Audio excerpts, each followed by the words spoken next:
So where are you really safe? Lately, Monica and I have been very concerned about all the media press about violence in Mexico. Now, of course, it's a shame and a tragedy what's happening, particularly among the border cities, Ciudad Juarez and areas like that where these drug wars are happening. But what tends to happen in the media is they globalize all of Mexico into this horrible place where it's full of violence, where you don't want to go, be careful, and it's not fair. It's affected tourism, particularly in Puerto Vallarta and this little town of Boca that the Casa is located in. It's affected the people here. And it's not much different than what happened with the swine flu scare a couple of years ago. We lost a lot of business, and Puerto Vallarta tourism went down to 1 to 3%. That means for every 100 hotel rooms, only 1 to 3 of them were occupied. It was devastating. We saw restaurants and businesses all closed. And guess what? There was never one case of swine flu reported in Puerto Vallarta. It's similarly, the same thing, unfortunately, is happening with this whole thing about violence in Mexico. There are areas you definitely don't want to go to. But you know what? There's the same true in the United States. In fact, you're probably safer coming to Puerto Vallarta and Boca de Tomatlan than you are staying in your own hometown or visiting your nearest city. Look at some of the facts. This past August, the mayor of Vallarta announced that there were 6 murders in Vallarta this past year. Now, let's compare that to, and take into account Vallarta is a city of about 250, roughly 50-something thousand people, 250,000. And then you also have millions of tourists, millions going through every year.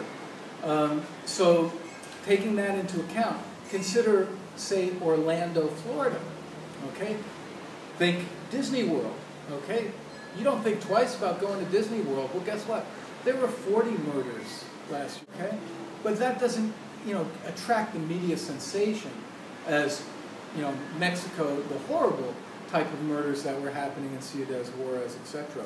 But again, there were only 6 murders in Puerto Vallarta, and none of them that had been reported a gang-related murder of either a U.S. or Canadian citizen. You can look at all the varieties, different cities.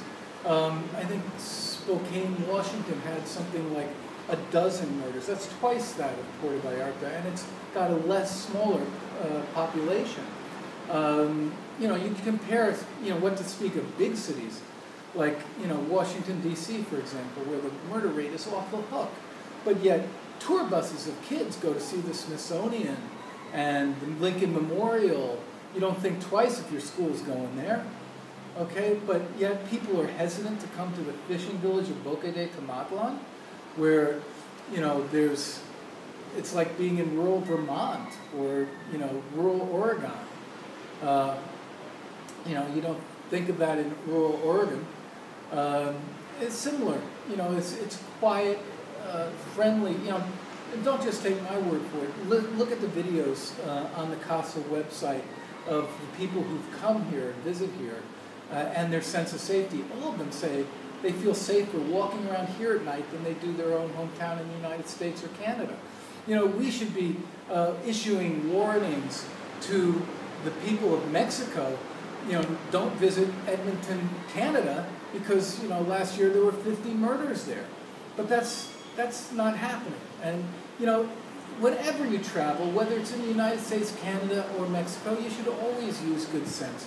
You don't go into crime-ridden areas, and you don't go buy drugs. You don't go do illicit activities, because then you're putting yourself in harm's way. You don't do things that just are not common sense things. Just use your brain when you travel anywhere, even in your own hometown, when you come out of the supermarket.